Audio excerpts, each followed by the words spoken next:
होता है, कैसे आईपीओ आता है मार्केट में, कैसे एक कंपनी मार्केट में अपना आईपीओ लेके आती है, उसका एक प्रोसेस होता है। सो गाइस, साथ ही साथ आपको अपकमिंग आईपीओ का भी पता होना चाहिए। अब चलते हैं कि आपको अगर किसी आईपीओ के लिए अप्लाई करना है। जय हिंद दोस्तों, कैसे हो आप लोग? आई होप आप काफ़ी अच्छे होंगे। तो अभी आप देख रहे हो मंथ जो हमारा चला है दिसंबर का, और इस मंथ में बैक टू बैक आईपीओ पे आईपीओ आ रहे हैं और बहुत ज़बरदस्त लोग पैसा बना रहे हैं आईपीओ से। जैसे कि आपने देखा होगा रिसेंटली जितने भी आईपीओ लॉन्च हो रहे हैं, काफ़ी अच्छा प्रीमियम गेन हो रहा है। मतलब जिस दिन भी मार्केट में लॉन्च हो रहा है लिस्टिंग गेन काफ़ी अच्छा मिल रहा है।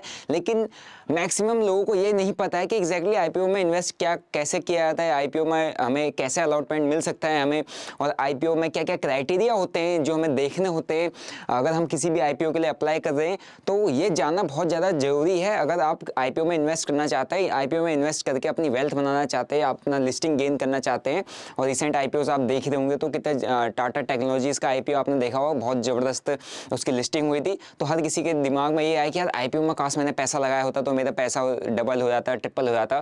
तो हर किसी की एक्सपेक्टेशन होती है, लेकिन आपको सर्टेन चेक लिस्ट से गुजरना होता है अगर आप कोई भी आईपीओ के लिए अप्लाई कर रहे हो। उससे पहले बात कर लेते हैं कि एग्जैक्टली आईपीओ होता क्या है।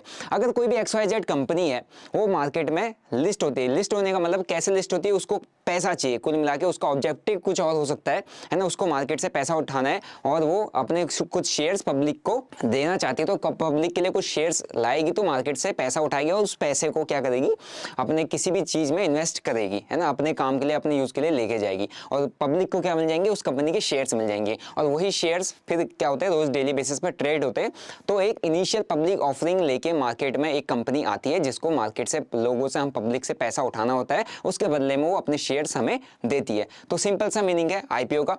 और आईपीओ जब भी मार्केट में आता है, एक आईपीओ का प्रोसेस होता है कि यार इस प्रोसेस के थ्रू हर किसी को आईपीओ मिलता भी नहीं है, हर कोई अप्लाई भी नहीं कर सकता। मतलब कि आप अप्लाई कर सकते हैं लेकिन आपके पास एक लिमिट होती है, लिमिट से ज़्यादा आप कभी भी आईपीओ में बाइंग या सेलिंग बाइंग नहीं कर सकते। उतने ही लिमिटेड होते हैं, लॉट साइज में बाइंग होती है। ऐसे नहीं होता कि आपको एक आईपीओ आ रहा है उसका एक शेयर चाहिए तो आप एक ही मिलेगा, एक नहीं मिलता, उसका एक लॉट साइज होता है। तो कंप्लीट आज हम स्टडी करने वाले कि एग्जैक्टली आईपीओ का गेम क्या है, कैसे आईपीओ के लिए अप्लाई करना चाहिए। हर कोई आपको बता तो देता है ये आईपीओ आ रहा है, इसका बहुत अच्छा है, बहुत बुरा है, कैसा है, लेकिन आपको खुद आना चाहिए किसी भी आईपीओ को चेक करने का कि मैं इसमें इन्वेस्टमेंट मुझे करनी चाहिए नहीं। आपको किसी की भी एडवाइजरी की जरूरत नहीं है। आप एक खुद के एक इंडिपेंडेंट आदमी हो, आपको खुद डिसीजन मेकिंग आनी चाहिए कि एग्जैक्टली आईपीओ में मुझे अप्लाई करना चाहिए नहीं, और कैसे, कौन कौन से वो चेक पॉइंट है जो मुझे देखने चाहिए। ओके, तो सीधे आते हैं, मैंने यहाँ पे लिखा हुआ है इनिशियल पब्लिक ऑफरिंग। आईपीओ का फुल फॉर्म होता है, सभी को पता होगा।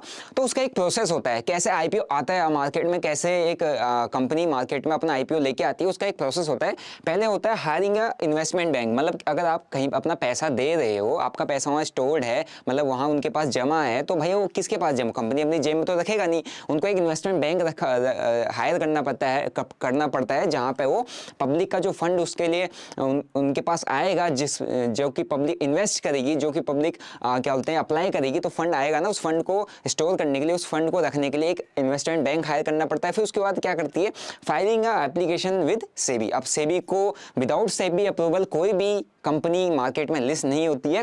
वो क्या करती है, DRHP, है ना, ड्राफ्टिंग अ रेड हेरिंग डॉक्यूमेंट, मतलब प्रोस्पेक्टस होता है, डॉक्यूमेंट अपना देती है, जो देखना हर किसी के लिए बहुत ज़्यादा इंपॉर्टेंट है। इसकी इंपॉर्टेंस क्या है मैं आपको अभी आगे आने वाली वीडियो में समझाऊंगा, क्योंकि इसी के बेसिस पर आप किसी भी कंपनी को जज कर सकते हो कि वो कंपनी आपके लिए सही है या नहीं है।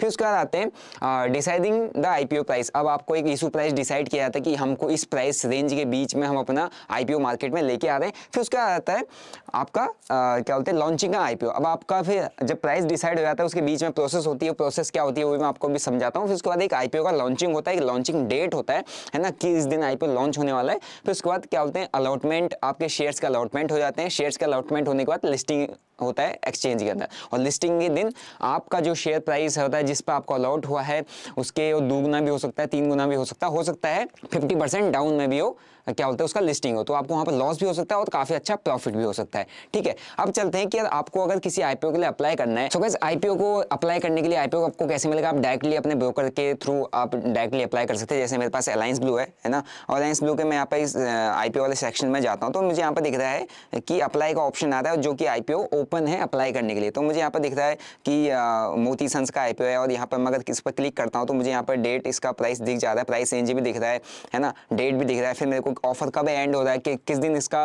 क्या बोलते हैं अप्लाई, किस दिन इसकी लास्ट डेट होगी जब तक आप अप्लाई कर सकते हो वो भी दिख रहा है, अलॉटमेंट दिख रहा है और रिफंड इनिशिएट कब होगा वो भी दिख रहा है, डीमेट ट्रांसफर भी दिख रहा है कि आपके जो शेयर्स हैं वो आपके डीमेट में कब ट्रांसफर होंगे, फिर उसके बाद लिस्टिंग कब होगी। ये सब हमें क्या बोलते हैं डायरेक्ट अपने ऐप से क्या बोलते हैं अपने डीमेट ब्रोकर के थ्रू डीमेट अकाउंट से पता चल जाता है, चाहे आप मोबाइल से पता करो चाहे आप अपने क्या बोलते हैं डेस्कटॉप से या लैपटॉप से पता करो, ठीक है। और ये जो ब्रोकर है इसका मैं लिंक डिस्क्रिप्शन बॉक्स में दे दूंगा, अगर आपको अपना अकाउंट ओपन करना हो आप जाके अपना अकाउंट ओपन कर सकते हैं और किसी भी आईपीओ के लिए अप्लाई कर सकते हैं विद जब आपका अकाउंट कंप्लीटली ओपन हो जाता है, ठीक है। तो एक प्रोसेस होता है, उस प्रोसेस के थ्रू ही आपको आईपीओ की लिस्टिंग होती है। एंड आईपीओ की लिस्टिंग, ठीक है, लिस्टिंग में गेंस मिले लॉस हुआ कोई अलग बात, वो अलग बात है, वो आपको पता है कि मार्केट में डेफिनेट कुछ ना कुछ रिस्क होते हैं और उन रिस्क फैक्टर को आपको देखना पड़ता है, ठीक है। सो अब हमें आईपीओ मिलेगा कैसे, आपको पता होगा कि वेरी लेस चांसेस होते हैं कि आईपीओ आपको मिल पाए, है ना। आपको क्या बोलता है अगर किसी भी ग्रे मार्केट प्रीमियम चेक करोगे, है ना, तो GMP कहते हैं ग्रे मार्केट प्रीमियम, इससे पता चल जाता है कि आईपीओ की लिस्ट होने से पहले कि अगर कोई भी आईपीओ का प्राइसिंग है सेट हुआ है कि 100 से 120 रुपये के आसपास ये इसका लिस्टिंग जो इशू प्राइस है वो हमें मिलने वाला है और पब्लिक उसकी क्या बोलते हैं लिस्टिंग होने से पहले या मतलब जो उसका अप्लाइंग डेट से पहले ही उसका कितना 50%, 60%, 70% पे 100 रुपये का तो मैं 200 देने के लिए तैयार हूँ, मुझे दे दे, तो क्या 100% ग्रे मार्केट प्रीमियम। तो ये ग्रे मार्केट प्रीमियम जिस आईपीओ का सबसे ज़्यादा होगा वहाँ पे आपको आईपीओ अलॉट होने के चांसेस बहुत कम हो जाते हैं, क्योंकि जिसकी डिमांड ज़्यादा होगी तो चांसेस बहुत कम बन जाता है कि उसका आईपीओ आपको मिल पाए, है ना। बट उसमें होता है लॉटरी सिस्टम कि हर किसी को ऐसे इंडिविजुअली सिलेक्ट करके नहीं देगा, लॉटरी सिस्टम होता है, किसी को मिलेगा किसी को नहीं मिलेगा। लेकिन आप अपने चांसेस कैसे बढ़ा सकते हैं किसी भी आईपीओ को पाने के, है ना, बस चांसेस बढ़ा सकते हैं, कोई गारंटी नहीं है कि आपको मिलेगा। तो आप मल्टीपल अकाउंट से क्या करो अप्लाई करो, ठीक है। आपके फ्रेंड्स हो सकते हैं, फैमिली हो सकता है, रिलेटिव्स हो सकते हैं, है ना। आप अपने मल्टीपल अकाउंट तो ठीक है, अपने ही अकाउंट से मल्टीपल से अप्लाई नहीं करना है, एक ही नाम से कितने अप्लाईमेंट जाएंगे वहाँ पे। आप मल्टीपल अकाउंट से करो, अपने नाम से करो, अपने फादर साहब के नाम से करो, मदर के नाम से करो, फ्रेंड जो आपके फैमिली में मेंबर्स हैं उनके नाम से करो या अपने फ्रेंड्स के नाम से कर लो अगर आपको उसका आईपीओ चाहिए, ठीक है। मल्टीपल अकाउंट्स होना चाहिए। अब मल्टीपल अकाउंट से आप कर रहे हो तो इट मीन्स आप क्या सोच रहे हो कि मैं जो पेमेंट मैं करूँ वो अपने अकाउंट से करूँ, ऐसा बिल्कुल मत करना, क्योंकि आपके पास सिंपल सी बात उनके पास रिकॉर्ड है कि एक ही अकाउंट से पेमेंट हुई है ना, क्योंकि वहाँ पर उन्होंने स्टार्टिंग में बताया था हायरिंग अ बैंक, तो बैंक के पास तो एक ही अकाउंट से पेमेंट जाए ना एक आईपीओ अलॉटमेंट के लिए। तो आप ट्राई करो कि आपका जो पेमेंट है वो क्या हो, मल्टीपल अकाउंट से हो और मल्टीपल यूपीआई से हो, मतलब जिसका नाम से अकाउंट है उसी का यूपीआई हो, उसी का बैंक अकाउंट हो, तो उससे आप अप्लाई करोगे तो आपके हाई चांस हो जाते हैं कि आपको कोई आईपीओ अलॉट हो जाए, किसी भी आपके अपने में भी नहीं हो सकता, आपके अपने में ना हो, आपके रिलेटिव में हो जाए, आपके फ्रेंड्स में हो जाए, इट मीन्स वो आपका ही वो अलॉटमेंट है, आप ही उससे प्रॉफिट कमाओगे, ओके। तो ये है एक जरिया जिसकी वजह से हाई चांसेस है कि हम एक जितने भी रिटेल ट्रेडर हैं अपना हाई चांसेस कर सकते हैं हमें कोई आईपीओ अलॉट हो जाए, ओके। अब उसके बाद हम नेक्स्ट पॉइंट में चलते हैं, ठीक है।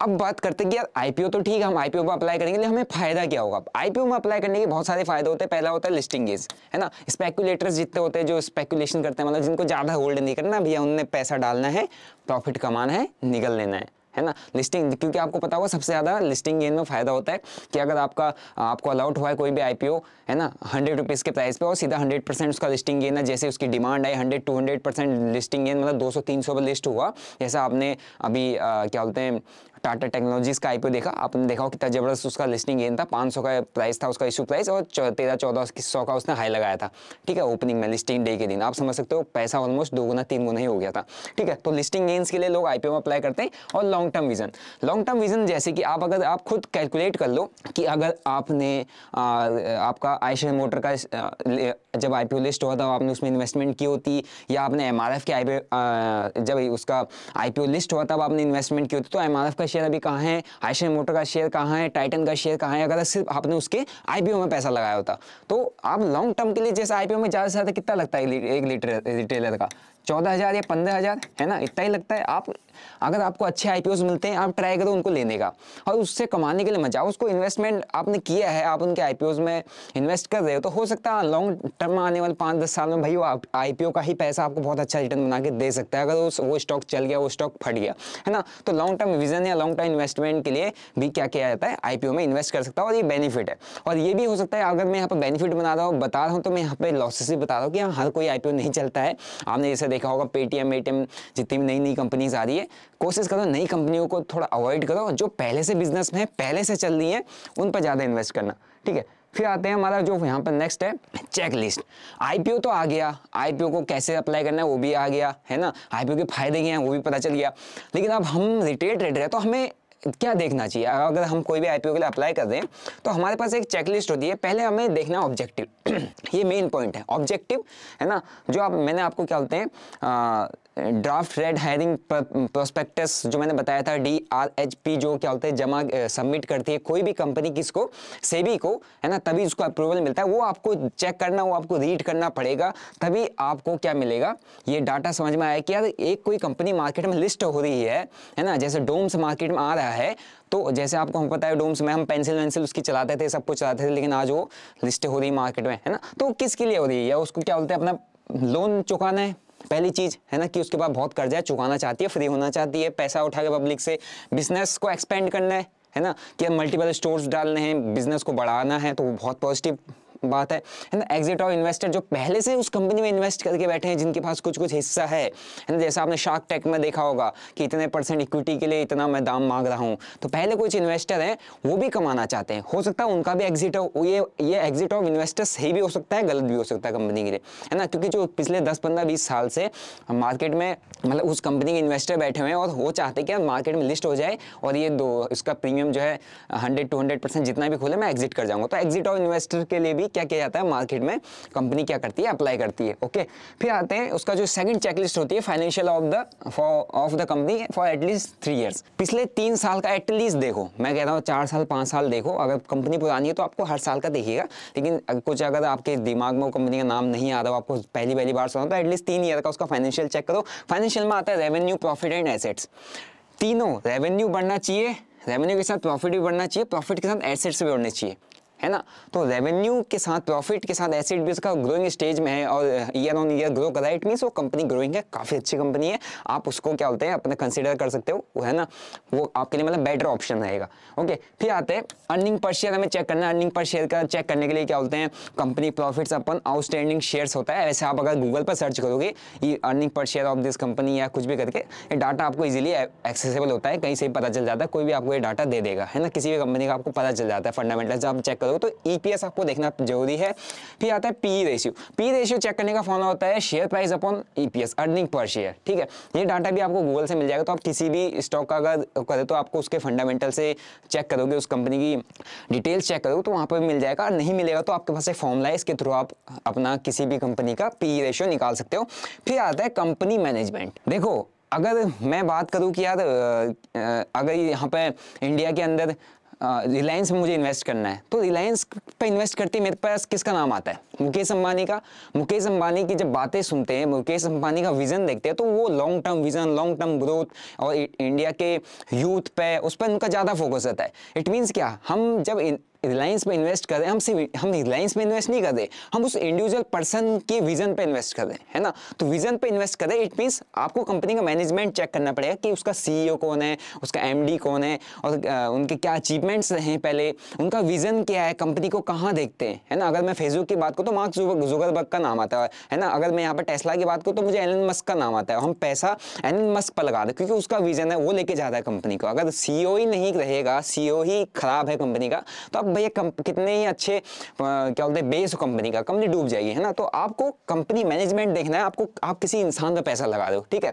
फिर आता है पीयर कंपैरिजन। पीयर कंपैरिजन अगर मैं कहूँ यहाँ पे टाटा टेक्नोलॉजीज, भैया टेक्नोलॉजी है ना, टेक सेक्टर से आता है, तो भाई कौन सी ऐसी कोई भी अगर IPO लिस्ट हो रहा है तो भैया वो उसके जो पीयर कंपनी है जो उसी सेक्टर में काम कर रहे हैं, उसी सेक्टर की जो कंपनियां हैं वो ऑलरेडी क्या परफॉर्म कर रही है, उनकी क्या ग्रोथ रही है, जो और पहले से ही स्टॉक मार्केट में लिस्टेड हैं, वो आपको चेक करना पड़ेगा है ना। ऐसा नहीं करना है कि यार कोई भी अगर सेक्टर डूब रहा है, उसका IPO लिस्ट हो रहा है और आप इन्वेस्ट कर दो, नहीं, क्योंकि यार ऑलरेडी वो सेक्टर परफॉर्म नहीं कर रहा है, वो सेक्टर डूब रहा है काफ़ी टाइम से, उसका नया उसी सेक्टर का नई कंपनी है और वो IPO लिस्ट करके आ रही है, तो वहाँ पर थोड़ा सा आपको सतर्क रहने का जरूरत है। तो पीयर कंपेरिजन आप बिल्कुल कर लेना। फिर आता है बिजनेस मॉडल। जब कहते हैं ना कि आपको अगर कोई कंपनी का बिजनेस मॉडल समझ में नहीं आता है पता नहीं है भाई, मुझे पता ही नहीं डोम्स क्या करता है, तो मैं क्यों इन्वेस्ट करूंगा। लेकिन हाँ, मुझे पता है डोम्स क्या करता है। डोम्स की मैंने पेंसिल यूज़ की है, ये आपका जितने भी बच्चे पढ़ते लिखते हैं, इनका जितना भी सामान, कैरिकुलम वाली एक्टिविटीज़ वाला जितना भी आइटम आता है, कागज़ पेन पेंसिल सब डोम्स बनाता है।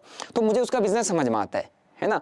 रिलायंस क्या है, रिलायंस का काफ़ी सारे बिजनेस है। रिलायंस तो आपका कोई ऐसा बिजनेस नहीं है जो रिलायंस नहीं करता है ना। लेकिन हम देखते हो तो रिलायंस देख के हमें एक बंदा समझ में आता है, वो है अंबानी, है ना, कंपनी मैनेजमेंट। तो हम उसके मल्टीपल बिजनेस को नहीं देख रहे, हम उसके इंडिविजुअल पर्सन को देख रहे हैं कि हाँ यार वो पर्सन अच्छा है।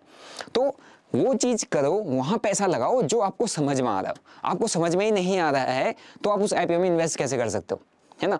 तो इसी यही मतलब है यहाँ पर बिजनेस मॉडल कि यार उस कंपनी का बिजनेस मॉडल क्या है, क्या करती है कंपनी, क्या किया है आज तक, क्या हमने उसका नाम सुना भी है नहीं, क्या उसकी पोटेंशियल ग्रोथ है भी है नहीं।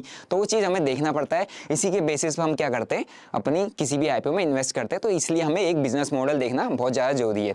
तो ये थे ऑलमोस्ट 7 चेक पॉइंट, चेकलिस्ट जो आपको मिनिमम देखने चाहिए। फिर आप इन डीप जाओगे तब देखोगे जब आप बहुत मोटा पैसा लगा रहे हो, आप 14-15 हज़ार रुपये लगा रहे हो किसी भी आईपीओ में, तो एटलीस्ट इतना तो देखना चाहिए। इतना भी अगर आपने देख लिया, आप बहुत अच्छे आईपीओ में इन्वेस्ट करना सीख जाओगे।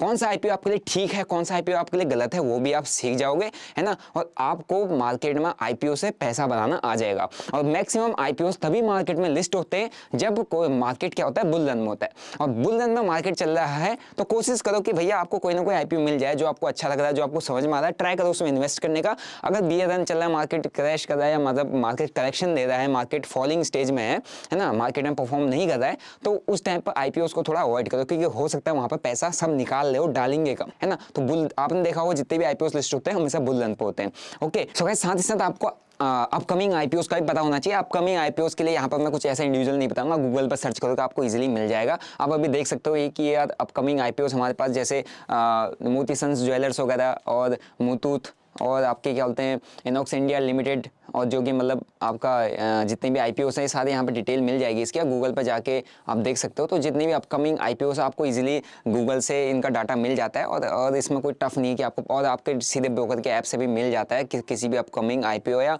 कोई भी आईपीओ लॉन्च होने वाला सारा डिटेल ब्रोकर आपको दे देता है। आप जाके वहाँ से किसी भी आईपीओ के लिए अप्लाई कर सकते हो। बाकी जितने भी अभी नेक्स्ट आईपीओस आने वाले हैं, अगर आपको चाहिए कि उनमें से इंडिविजुअल किसी भी आईपीओ पर आप वीडियो बना के दे दो, मैं वो इंडिविजुअल आईपीओस पर आपके लिए वीडियो बना के ले आऊँगा। तो आप कमेंट जरूर करें कि आपको किस नेक्स्ट आईपीओ पे वीडियो चाहिए। इन डिटेल उस इंडिविजुअल आईपीओ पर मैं रिसर्च करके और स्टडी करके आपके साथ अपना व्यू शेयर करूंगा। बाकी आई होप आपको ये समझ में आ गया हो कि एग्जैक्टली आईपीओज में इन्वेस्ट कैसे किया जाता है, क्या चेक पॉइंट होता है, वो देखना आपके लिए जरूरी है। विदाउट ये देखे आप मार्केट में इन्वेस्ट ना करो। ऐसा नहीं होना चाहिए कि आप हवा चल रही किसी की भी और आप उसमें इन्वेस्ट कर रहे हो, है ना, कि यार किसी का नाम चला तो इन्वेस्ट कर रहे हो। आपका खुद का वहाँ पे एक रिसर्च होना चाहिए, एक आपकी खुद की एनालिसिस होनी चाहिए, तभी आप किसी भी आईपीओ में कॉन्फिडेंस के साथ इन्वेस्ट भी कर पाओगे और टिके भी रहेगा। और हाई चांसेस है कि आपको आईपीओ जिसमें आप इन्वेस्ट करना चाहते हो वो आपको मिल भी जाए, और मिल जाएगा तो वेल एंड गुड। बाकी वीडियो को लाइक करो, शेयर करो और सब्सक्राइब बटन को दबा दो अगर आप मेरे चैनल पर नए हो। बाकी ऐसी एक और लर्निंग वीडियोस के लिए आप मेरे चैनल को फॉलो कर लो। बाकी मिलता हूँ आपको एक और लर्निंग वीडियो के साथ। Till then bye bye, see you, जय हिंद।